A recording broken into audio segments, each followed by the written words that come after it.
Hello everyone, welcome back to Snackable Content by InfoTrust. My name is Jimmy Love, I'm a lead analyst with InfoTrust, and joining me today is my colleague Pam Castricone, also a lead analyst with InfoTrust. And our main goal of this video is going to be to discuss different ways to improve your revenue discrepancy between Google Analytics and your back-end system. So Pam, you want to get us started with the first tip on this video? Sure, so this is a common problem that we see with many of our clients. You get your Google Analytics enhanced e-commerce tracking set up, and you start to analyze the revenue you're seeing in Google Analytics versus what you're seeing in your back-end system, and you notice that there's a difference. Google Analytics is under-reporting compared to your back-end, and this can be concerning. So we will say that with using client-side reporting of revenue data, we do expect some level of discrepancy. Usually within 5% is our target. But seeing discrepancies over 5% would indicate that there's something else going on and that can be improved. So, in my experience, I've seen a number of different things that can cause this. So Jimmy and I will run through some of those different causes, and then we'll talk about how we investigated and determined that was actually the cause. Yep. So the first one I want to talk about is special characters and anything in the data layer that could be causing a syntax or a JavaScript error that would prevent that order from being tracked in Google Analytics. So I've seen this happen with product names or coupon codes. Any errors there are going to prevent that data from getting into GA. Sure. And another one is to investigate is the actual number of hits in a user's session. So if a user has more than 500 hits in a session, Google Analytics no longer tracks the additional hits and interactions that users making on the website. So this can be particularly common if somebody's on a lengthy browsing session, if they're viewing too many products, if you have scroll-based impression tracking, that can lead to a lot of additional hits to Google Analytics. So looking at the actual number of hits and ensuring that users aren't commonly going over 500 will definitely help with your revenue discrepancy. So that brings up a good point in terms of limits. Another issue I've seen is there's a limit to how many characters can be included in a particular hit.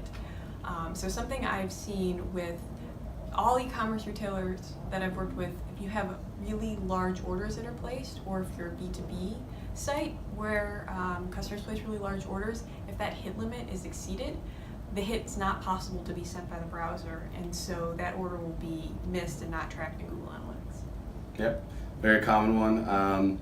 And another one we will sometimes see is if your website's not performing very well, it's running a little slower, the confirmation page view isn't loading fast enough, meaning that the purchase event in the data layer isn't firing fast enough. Sometimes users will start to see the confirmation page load and they'll just immediately exit knowing that the order went through. So any way you can work with your IT department to speed up your page performance, that'll generally help ensure that the confirmation page view fires and that therefore the purchase event in the data layer is also firing. Yeah, that's a big one too. Yeah. So what about a few different ways to try and investigate the discrepancy? You know you have a discrepancy and you want to try to see which one of these factors may be causing it. Great question. So there are different techniques you can use. If you are a GA360 customer and you've set up the integration between Google Analytics and BigQuery, you can go into BigQuery and actually see hit by hit what happened in a user session, so that you can get a picture of what were their steps, and perhaps you could then reproduce what they did and see if you can cause the error to happen again, in which case then you can pass that along to your developers to fix. If you are not GA360, the new User Explorer report in the audience section can allow you to do basically the same thing.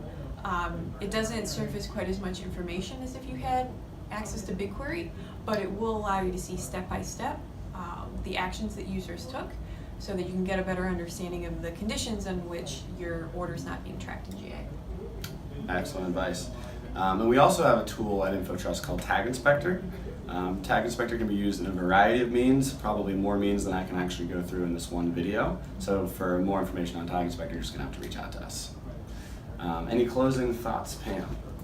Well, maybe just one more thing on Tag Inspector. So to build on what you were saying, The reason it's so useful is because we can use it to collect the contents of the data layer on the order confirmation page.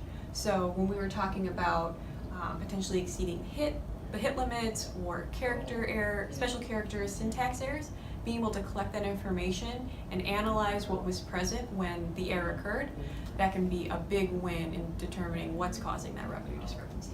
Well, that was the spoiler I wasn't going to give them, but thank you, Pam. That was very well said. Too good to not share. So for any more information or tips, please check out our YouTube and website, and there'll be more snackable content coming in the future. Thank you, Pam. Thank you.